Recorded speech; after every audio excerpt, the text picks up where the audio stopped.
말씀 나누고자 하는 것은 사실은 16절에서 1장 20절 이제 마치는 말씀을 나누는 중인데, 특히 18절 곧 살아있는 자라 내가 전에 죽었었노라.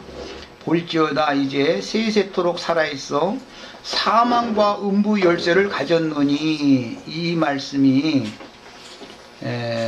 풍산적으로 생각하는 것처럼 기성교계에서 그렇게 흔히 얘기하던 그런 내용보다 훨씬 깊은 어떤 의미가 있다라는 걸 지금 말씀을 드리려고 첫 시간에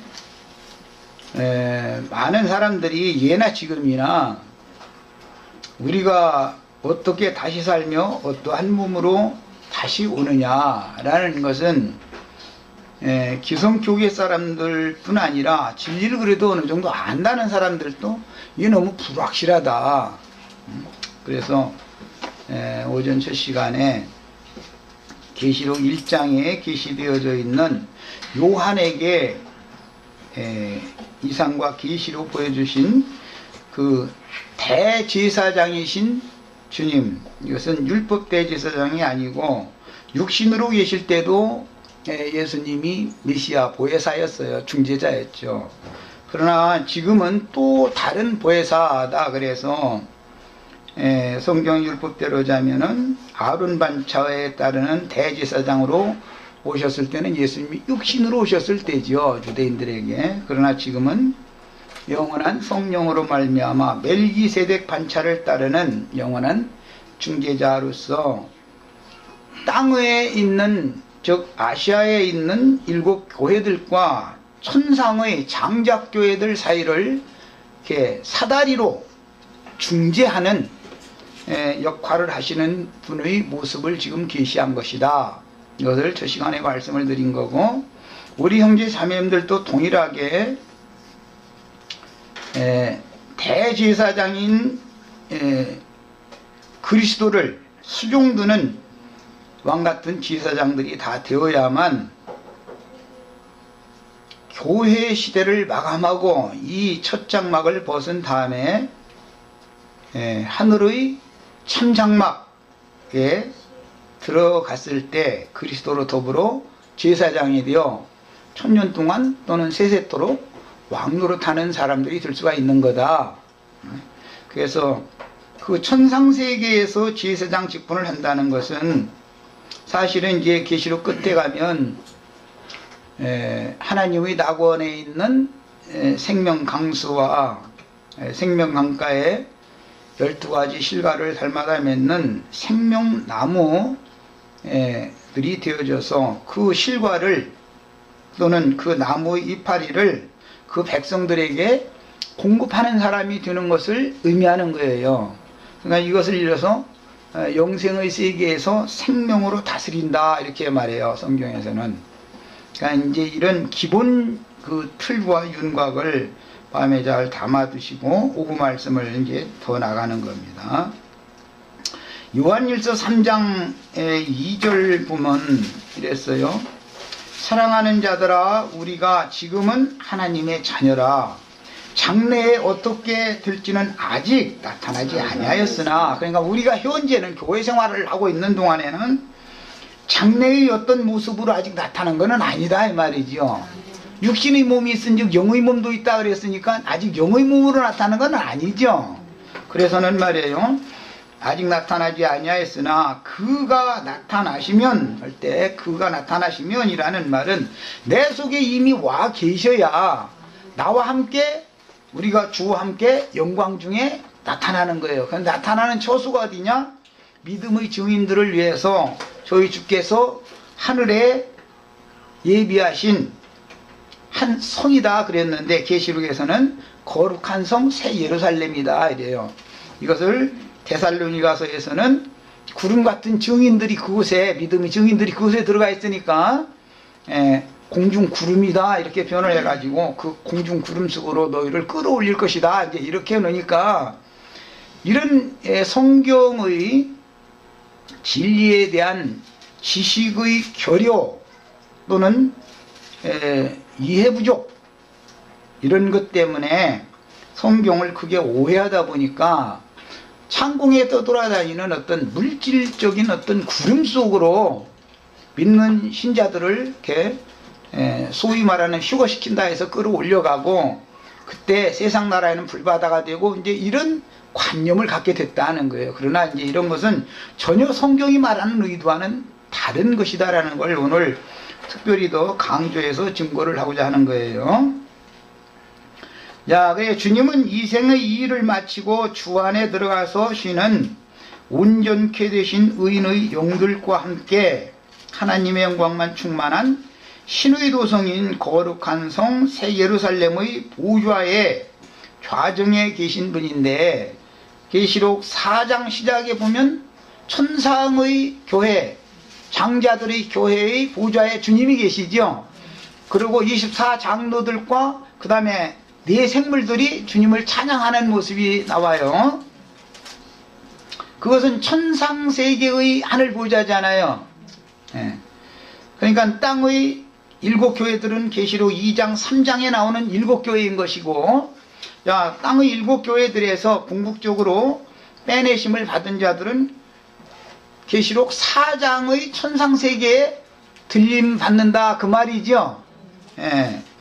이런 것이 이제 성경의 흐름이다라는 걸 완전하게 이제 마음에 잘 장비를 하고 계셔야 되겠어요. 그 다음에 이 생에서 자기의 일을 마치고 주 안에 들어가서 쉬는 영혼들이라는 것은 실제로는 이 생에서 교회 생활은 지난 시간에 말씀드린 것처럼 약혼녀로서의 처녀로서의 신부를 단장하는 생활로 상징이 되어지고, 이 육신의 장막을 벗고 주의 품에 들어갔다 또는 하늘의 예루살렘 성에 들어갔다라는 말은 친정집인 교회를 떠나서 시댁인 아버지 집, 하늘 아버지의 집으로 들어갔다, 그런 뜻이란 말이에요. 그렇기 때문에 지금 주님은 수많은 영들과 함께 강림하여 매 세대마다 그 영과 신부가 말씀하시는 장자들의 종의 교회를 밖으로는 두르고 계신 것이고, 내적으로는 진리와 생명의 성령이신 주님이 은혜의 성령으로 믿는 자들의 심령 속에 들어와 계신 것이란 말이야. 그러니까 안으로 들어온 것은 생명이고 밖으로 두르고 계신 것은 능력이다 그래요. 예수님이 부활하시고 승천하셨다가 제자들에게 찾아오셔서 숨을 내쉬며 가라사대 성령을 받으라 했을 때는 생명의 호흡을 불어넣으셨다 이 말이죠. 새로운 생명을 주셨다 그 말이죠. 그러나 아직 한 번 영을 더 받기 위해서 예루살렘에 기다리라고 그랬죠. 그것은 능력으로 옷 입혀줄 때까지라고 표현했죠. 이것은 숨을 불어넣어준 것은 속옷을 입혀주는 것으로 상징하고, 능력으로 덧입혀주는 것은 겉옷을 입혀주는 것을 상징하는 거예요. 그래서 성경이라는 것은 늘 이처럼 양면이 있기 때문에 내적으로는 생명의 영을 받은 것이고 외적으로는 동일한 생명을 얻어가지고 온전케 된 의인의 영들이 되어져서 하늘 도성에 들어간 구름과 같이 허다한 증인들과 함께 주님이 장자들의 교회에 함께 지금 계신다 이 말이에요. 밖으로는 함께 계신데 밖에 계시는 거예요. 이러면은 우리를 두르고 계신다 이렇게 표현했죠. 그 다음에 속으로는 이미 주님이 생명의 성령으로 우리 속에 이미 임재해 계신 거예요. 그러니까 안팎으로 언제나 주님의 임재라는 것은 안팎으로 충만한 것이다. 그런데 밖으로 계신 분은 이미 온전케 된 의인의 영들과 함께 두르고 계신 것이고, 속으로는 그리스도의 그 영이 나의 생명을 주시기 위하여 생명이 되러 오신 것이고, 이렇게 양면이 있는 것이다 이 말이에요. 자, 그 다음에 이와 같이 안팎으로 임재하신 주님이 지금 현재 이미 임재하신 거예요. 앞으로 오실 것이 아니고 온 땅의 모든 교회들에서 이기는 자들을 빼내어 장작교회로 이끌어서 거기에서 비밀리에 양육하여, 이것은 계시록에서는 1260일 동안 힘센 천사에게 작은 책, 열린 책을 받아먹고 증인이 되어져서 나가서 예언을 할 때 1260일 동안 한다고 되어 있죠. 그런데 여자의 남은 자손들을 위하여 1260일 동안 뱀의 낯을 피하여 비밀스럽게 양육하기 위하여 저희 주께서 예비한 곳이 있더라 그랬어요. 그 곳이라고 하는 것이 그럼 궁극적으로는 뭐냐? 계시록에서 말할 때는 주님은 오시는 목적이 뭐냐면 먼저는 생명샘으로 인도하는 것이 주님의 목적이었어요. 생명샘으로 인도를 해서 생명수를 값없이 마시게 해주시는 것이 마지막 신부를 최후로 단장시키는 장소다, 그곳이다 그 말이에요.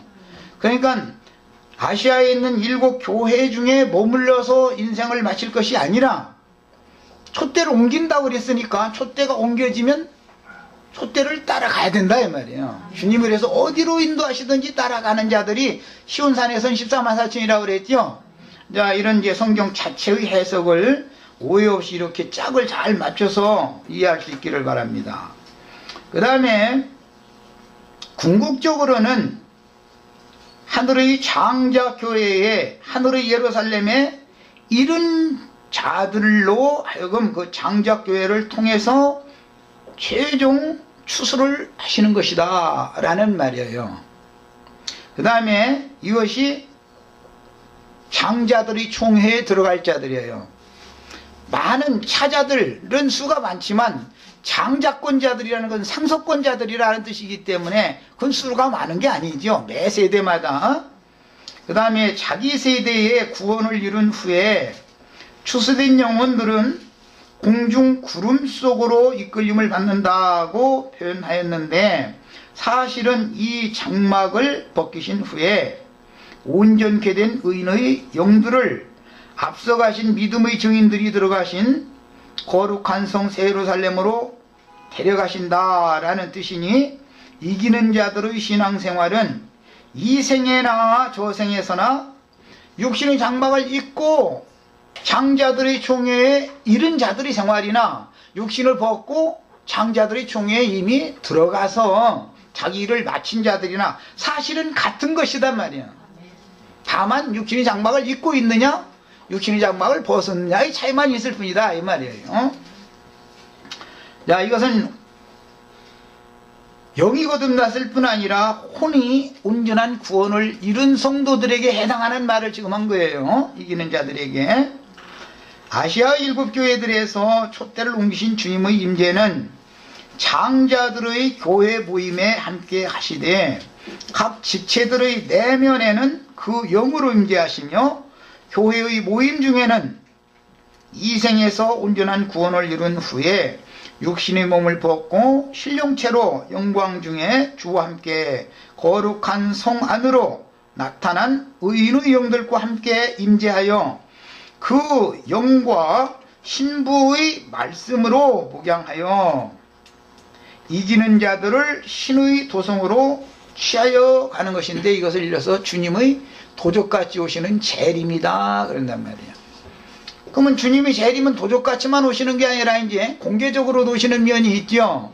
그것은 심판주로 오시는 분이다. 도적같이 오시는 주님은 구원하러 오시는 주님이고 장가들로 오시는 주님이고, 심판하러 오시는 주님은 가라지들을 먼저 심판하고, 가라지들은 장자권자들을 주의 품에 데려감을 받게 해주는데 일조를 한 사람들이죠.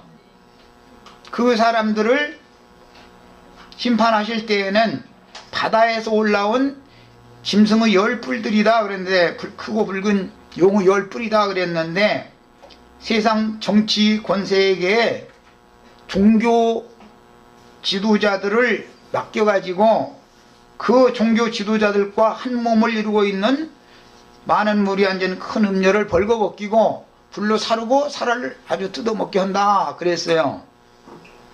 그러니까 이제 가라지 심판이 이렇게 이제 알곡주수가 끝나고 나서 알곡주수를 시켜준데 일조를 했던 가라지를 심판하고, 그 다음에는 남는 것은 용의 10뿔과 세상 사람들만 남겠죠.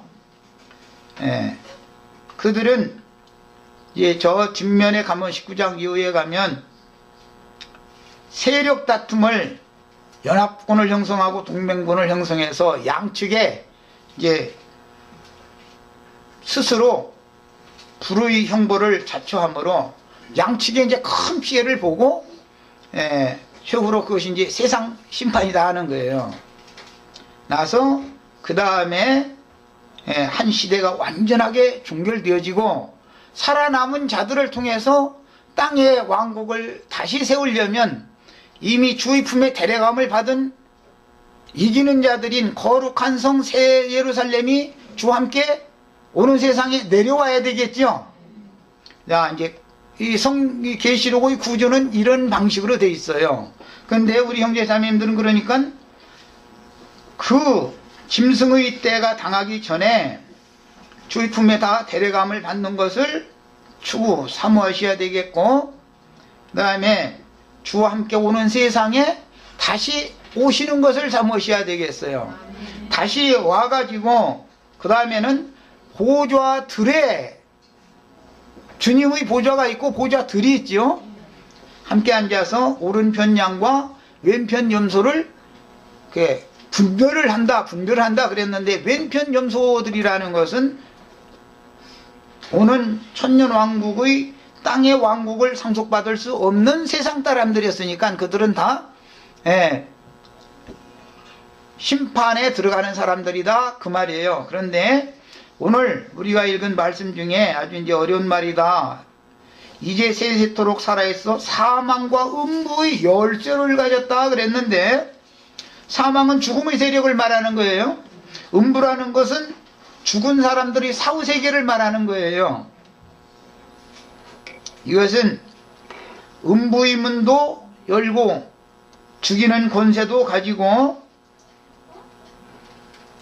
왼편 염소들, 먼저는 가라지들이죠. 왼편 염소들보다 전에 가라지들, 그 다음에 이방의 권세자들의 그 불노름, 표현이 좀 그런데 불노름에 함께 멸망받아야 되는 왼편 염소들을 최종 결정을 거룩한 성에 들어간 장자권자들이 하는 거다, 지금 이 얘기예요.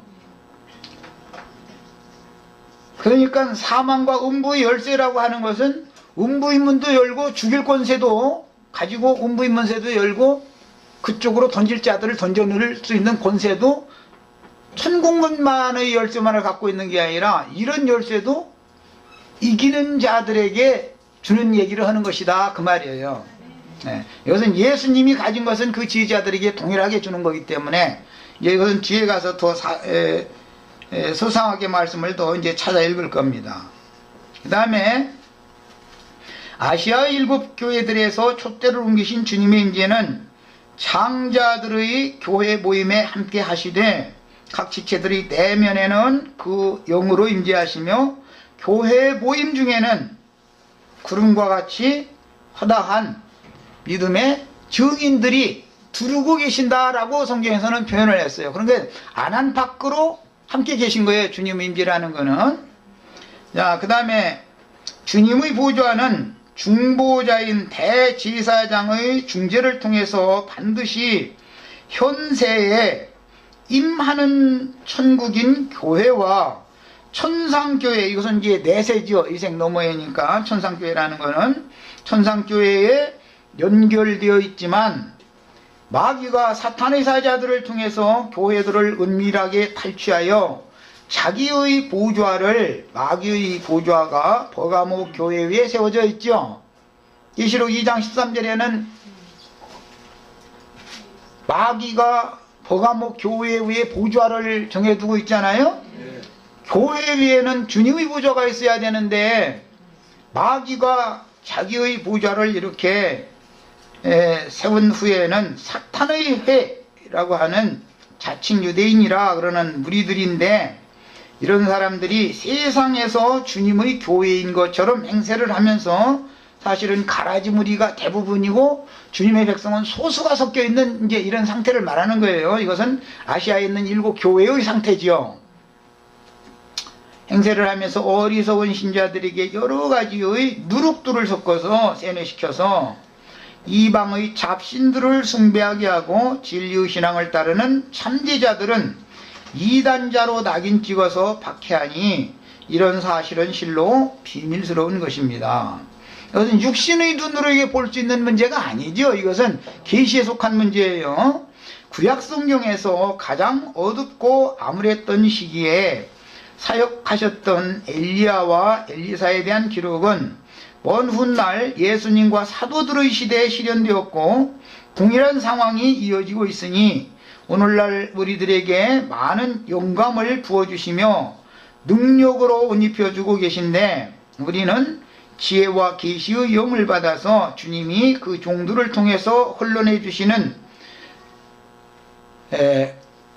신랑을 맞으러 나오라고 할 때 등에 기름을 사러 가는 얘기가 나왔는데, 스가랴서에서는 이게 금기름이라고 되어 있죠.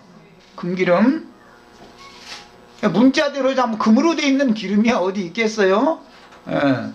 그런데 금기름을 예비시키는 것이 장자들의 교회다라는 것이고, 계시록의 용어로는 생명수 샘으로 인도받은 것이고, 두 증인들이 1260일 동안 나팔을 부는 것인데, 그곳에서 비밀스럽게 양육받는 것이 기름을 사는 것이다 라고 성경에서는 이미 예언이 된 것이다 한 거예요. 그 다음에 그 당시부터 그리스도 예수는 그 영으로 재림하여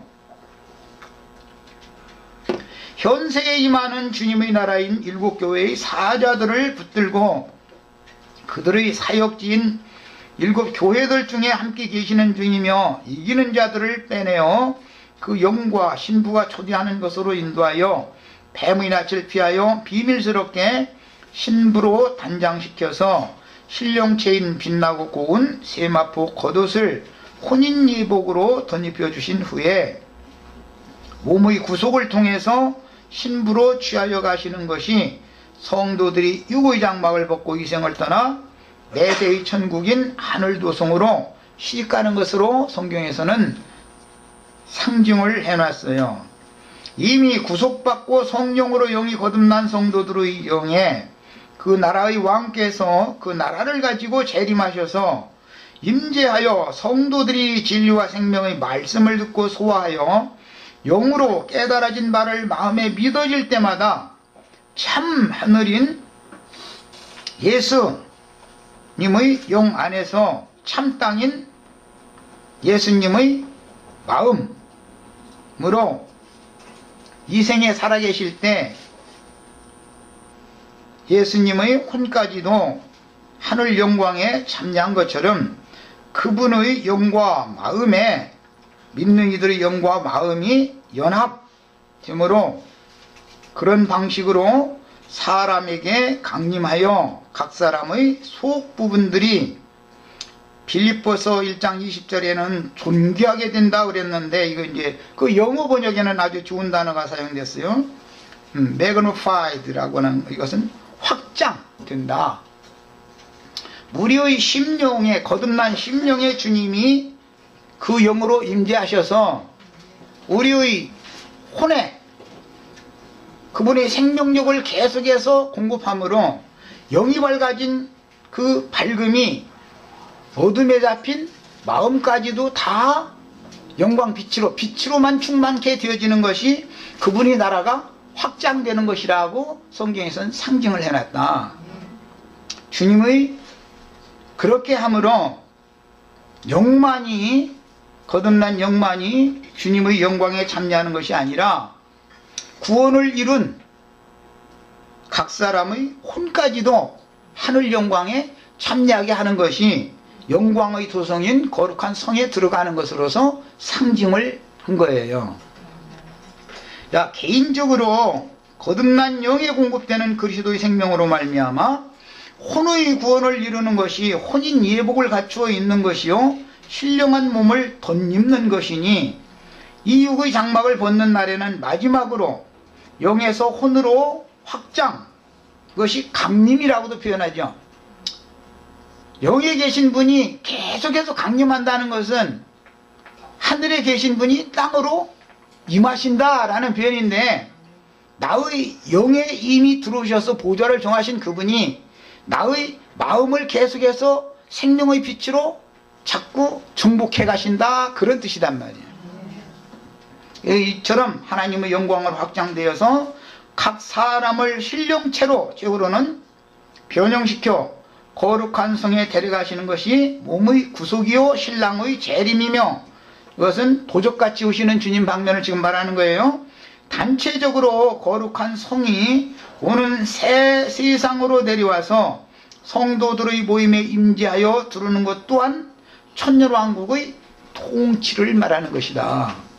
천년왕국의 땅의 약물이들에게, 지금 현재 우리가 땅의 약물이들이기 때문에 앞서가신 구름과 같이 허다한 증인들이 우리를 두르신 것처럼 이것이 지금 천국의 통치죠. 안에는 그분의 생명이 들어와서 임재하시고 밖에서는 앞서가신 믿음의 증인들이 우리를 두르고 우리와 같이 믿음의 주요 온전케 하시는 예수만 바라보고 열심히 달리라고 지금 격려를 계속하고 있는 중이단 말이에요. 밖에서는 능력의 영으로 옷 입혀준다, 이렇게 표현을 했어요. 그러므로 아직도 주님의 재림이 이루어지지 않았다고 주장하는 사람은 실제로는 그 영의 말씀으로 천국의 주인인 왕께서 이미 강림하신 주님을 영접하지 않았거나 영접했을지라도 초보의 도에 머물므로 진리에 대한 분별력이 불명확해서 여전히 광야 교회를 헤매고 있는 신자들로서 영의 구속과 혼의 구원 후에 몸이 최종적으로 구원을 받는 그런 과정들이 주님의 재림 과정이다. 주님이 기독교계가 생각하는 것처럼 어느 한 날 뿅 하고 오는 게 아니라 많은 날들이 소요된다 말이에요. 주님의 재림이라는 건 처음에 성령으로 오심으로부터 시작해서 우리가 거룩한 성에 들어가기까지 주님은 계속해서 임하셔야 되는 거예요. 확장하셔야 된단 말이에요. 그래서 재림이라는 건 기성교회가 지금 생각하고 있는 것과 같은 그런 어느 한 날 주님의 인자의 날 하루를 보고자 하되도는 그런 날은 볼 수가 없을 것이다. 하나님의 나라가 여기 있다 저기 있다도 하지 못하리니 하나님의 나라는 너의 안에 있느니라. 안에라는 것이 그냥 간단하게 돼 있는 게 아니라, 지난번에 내가 그 단어 뭐라고 그랬어요? 미드스트, 영문으로 미드스트라는 것은 중심 중에서 중심보다, 그런 말이에요. 미드를 중에서도 최상급의 중심이단 말이에요. 그곳에 지금 계시는 거예요. 이것은 영에 계신 주님이 그분의 이로부터 부어주시는 생명의 능력과 권위를 사람의 거듭난 심령에 계속해서 끊임없이 공급하는 것을 일러서 성령의 교통하심이다 그래요. 성령의 교통하심을 통해서 하나님의 생명력을 거듭난 심령 속에 끊임없이 공급해 주시면 사람의 혼까지도 하나님의 영광에 참여할 수 있도록 빛으로 충만케 된다 이 말이야. 모든 어둠에 잡힌 것들이 싹 어둠이 물러간다 이 말이야.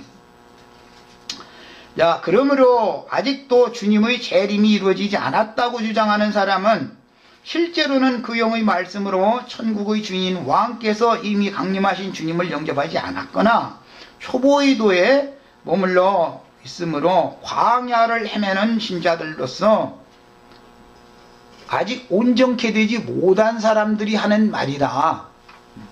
그 다음에 이미 주님을 영접한 성도들에게서 주님의 재림이 아직 완성되지 않았다는 것은 복음을 믿음으로 구속을 받아 청결해진 영이 그 영으로 살리심을 받아 거듭났으나 아직은 혼의 구원이 완성되지 않았고, 즉 사람의 혼까지도 하나님의 영광에 참여된 사실이 아직 없다 그 말일 뿐이지, 어느 한날에 창공의 구름을 타고 육의 눈으로는 볼 수 없는 영들인 천사들의 나팔소리와 함께 오실 것이라고 기성교계가 막연히 고대하는 그런 주님이 아직 오시지 않았다라는 말을 하는 게 아니다. 주님은 이미 오셨지만 오시는 중이고 앞으로 오실 것인데 이것은 주님의 재림에 대한 과정이다 이 말이야. 그 다음에 누구는 이미 재림하신 주와 함께 이 생을 살되 진리를 따르다가 박해를 당하며 살다가 주와 함께 영광 중에 나타나서 신의 도성에 들어가셨고 주님은 그 충만한 수를 지금 채워가시는 중이며 오늘 이 생에 살면서 그날을 고대하는 우리는 다만 아직 이 육의 장막을 벗고 주님께로 데려감을 받을 것을 기다리는 동안 겉사람이 후패되는 정도와 비례하여 속사람은 신부로 단장되어져 예비되는 중인데, 이 말은 빛이신 하나님이 영만 밝게 해주는 것이 아니라 어둠에 잡힌 혼까지도 마음까지도 전체를 하늘만 빛으로 충만한 게 아니라 땅까지도 빛으로 충만케 되는 것을 상징적으로 표현하는 말이다. 그 다음에 다만 기성교계가 말하는 주님의 재림이란 세속교계와 세상나라의 심판주로 오시는 방면을 염두에 두는 표현을 하는 말인데, 사실은 주의 증인들을 박해하여 죽인 자들을 먼저 심판하시고 다음에 세상을 심판하시는 역사의 주인으로 오시는 주님을 그들은 그처럼 고대하고 있는 중입니다. 사실은 그들이 말하는 주님의 재림이라는 것은 세상을 심판하러 오시는 주님을 지금 기다리고 있는 중이지, 도적같이 오셔서 자기를 신부로 취하여 갈 그 주님을 기다리는 중이 아니다 이거예요. 왜? 그들 스스로 주님이 아직 안 오셨다고 하니까. 주님이 아직 임하시지 않았으면 자기는 신부로 단장되어서 시집갈 수가 없죠. 이렇게 중요한 문제다 이게. 그 다음에 자기들의 교리를 반대한다는 이유로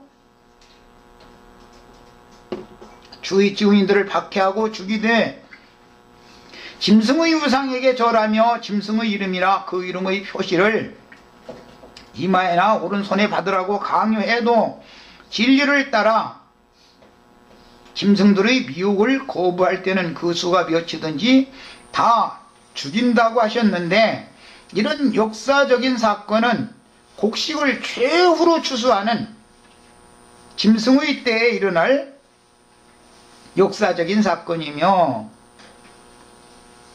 그때는 마지막 남은 곡물들을 한꺼번에 추수를 해가는 일이다 그런 말이에요. 이제 지금은 너무 평안하고 안전한 이런 시대이기 때문에 이런 말이 이해가 지금은 안 되죠. 그렇지만 그것은 계시록에서 말하는 유브라데 강가에 메어놓은 말들을 아직 바람을 불지 못하도록 묶어놨기 때문에 그런 것이지, 때가 되어서 그 말들이 풀려나서 천지사방에 바람을 일으키면 상황은 갑자기 변할 수도 얼마든지 있는 겁니다. 그런데 오늘날 이제 많은 사람들은 그런 일이 설사 있겠느냐고 이제 이렇게 말하죠. 그러나 하나님의 계획은 그 때가 이르렀다면 반드시 이루어지는 겁니다. 다만 우리는 그런 하나님이 예정하신 전에도 없고 후에도 없는 큰 환란의 때, 즉 짐승의 때 전에 빌라델피아 교회 이기는 자들에게는 그 때를 면하게 해주시겠다는 약속도 또 있으니까 그 전에 평안하게 안전하게 신앙생활을 주 앞에서 잘 하다가 주님께 데려감을 받는 것을 추구를 하는 것이 제일 좋은 방법이죠. 그 다음에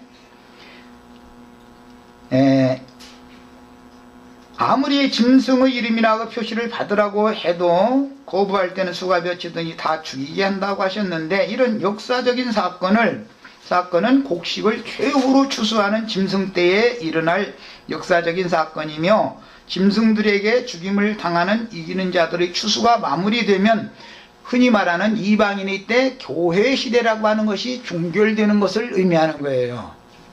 그 다음에 이어서 바다에서 올라오는 짐승에 의하여 땅에서 올라오는 짐승과 연합된 큰 음녀가 벌거벗겨지고 불에 살라질 것이며, 음녀의 7머리들은 세상 권세에 의해서 대대적인 심판을 당하고 그 영혼들은 유황불못에 던져질 것인데, 짐승의 이름이나 그 이름의 수를 이마에나 손에 받으면 꺼지지 않는 유황불에 던져져서 세세토록 쉼이 없을 것이다, 이렇게 표현이 되었어요.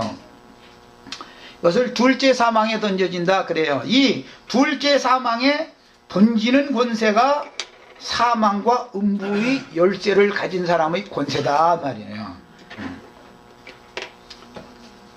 그 다음에 주님의 이와 같은 역사적인 가라지 심판은 무죄한 당신의 종들의 핏값을 짐승들에게서 되찾는 공의를 행하시는 강하신 자이기 때문인데, 하나님이 만약에 심판을 하시지 않는 하나님이라면 하나님은 믿을 수 없는 하나님이 되는 거죠.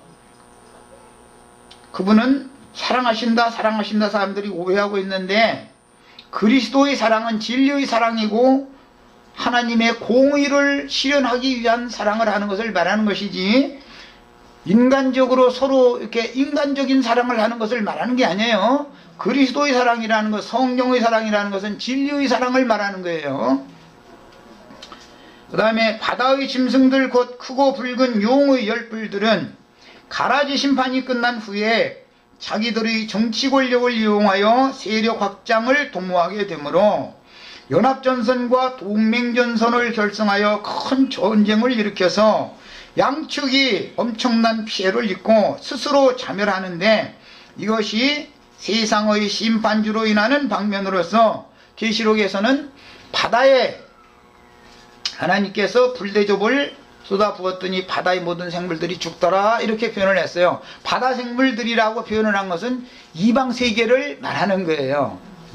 그 다음에 땅의 생물들이 다 죽었다, 그런 말은 기독교인들의 심판을 말하는 거예요. 그러니까 바다와 땅에는 그날에 화가 있지만 하늘에 거하는 자들에게만 복이 있다, 이렇게 표현한 거예요. 이런 말들에 대해서 이해가 있으셔야 되겠어요. 그 다음에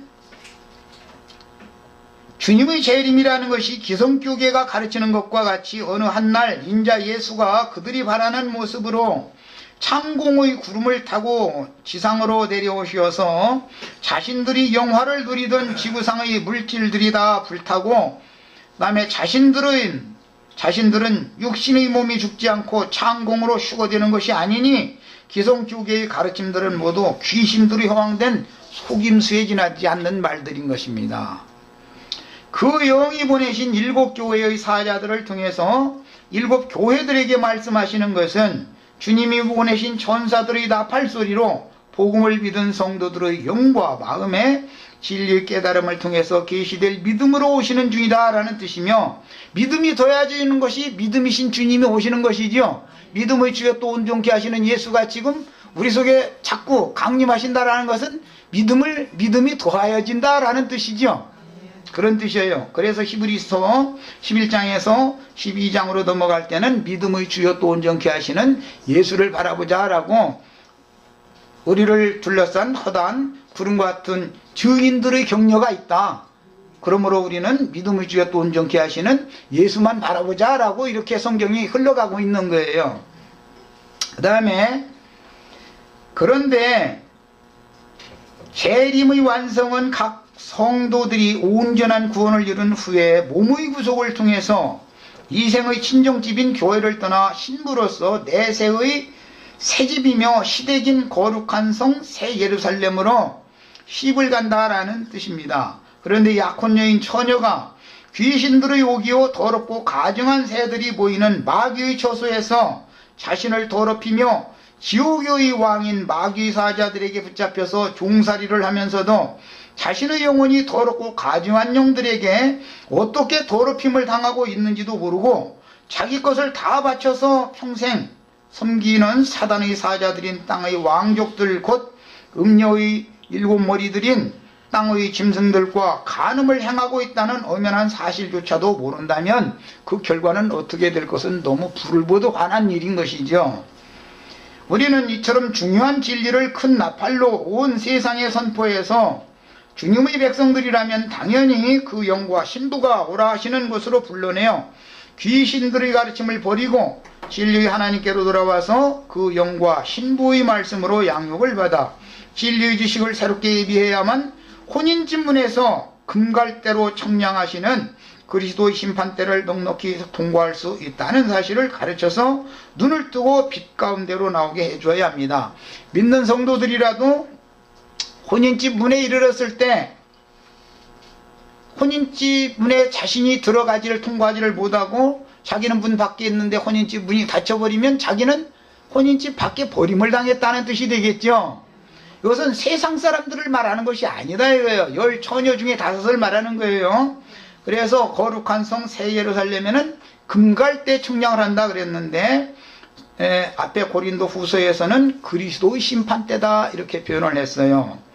아무리 세상 교계에서는 유명한 이름을 날렸을지라도 또는 자신의 신앙을 자부할지라도 이 육신의 장막을 벗는 그날에 불꽃 천사들에게 받들려서 구름과 같이 허다한 증인의 영들이 주와 함께 계신 하늘 도성으로 이끌려가서 그리스도의 심판대인 혼인집 문에 이르렀을 때 진리의 하나님께 내가 너를 도무지 모른다라는 최후 판결을 선고받고 바깥 어둠에 내침을 당한다면 그의 평생 신앙생활의 결과는 다 물거품이 되고 말 것입니다.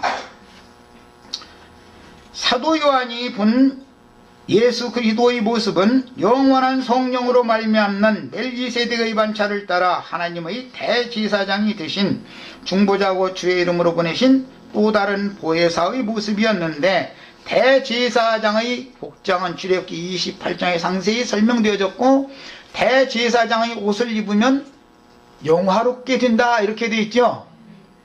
이것이 요한복음 17장에서 예수님이 기도 말씀에 창세 전부터 아버지와 내가 함께 가졌던 영화를 이제 새로 취할 수 있게 해달라고 기도하신 내용이에요. 이것은 예수님의 영이야. 성령으로 이미 잉태되었지만 하나님의 아들이시라도 그 혼은 아직 온전케 되지 못했기 때문에 많은 고난을 통해서 순종을 배워서 혼까지 온전케 되어져서 하늘 영광에 참여하게 되는 것이 완전한 구원인 것이다 그 말이에요. 자, 대제사장이신 예수 그리스도께서 7 금등대 사이에 계신 모습을 이상으로 본 것은 교회 시대의 기간 동안 모든 교회들 사이에서 문제점들을 지적해 주시고 장점들을 가르쳐서 깨닫게 해주신다라는 뜻과 함께 지금도 교회를 통해서 여전히 영혼의 구원과 징계를 행하시며 인류 역사를 주관하신다는 뜻이며, 그의 머리와 그 머리털이 흰 양털 같고 흰 눈과 같다고 한 것은 그리스도의 지혜와 지식과 생각의 맑고 깨끗한 생명력의 정기를 시적으로 묘사한 말씀입니다. 불꽃 같은 눈은 모든 사람의 내면 속에 감추어진 은밀한 것들을 적나라하게 다 들여다보시는 안목을 가지셨기 때문에 하나님의 깊은 것들이라도 통달하시는 그 영이 되신 주님 자신인 그 영의 말씀, 그 영이 7 교회들에게 말씀하시는 것, 그 영과 신부가 말씀하시는 것, 그 영과 신부의 말씀 앞에서는 특히 그 무엇도 감추거나 숨기거나 속일 수가 없다라는 것을 증거하는 말씀입니다. 밤에 풀무에 단련한 빛난 주석 같은 발에 대한 말씀이 나왔는데, 거룩한 하나님의 앞에 서신 발이기 때문에 죄악을 행하는 속된 발이 아니요 하나님의 연단을 통해서,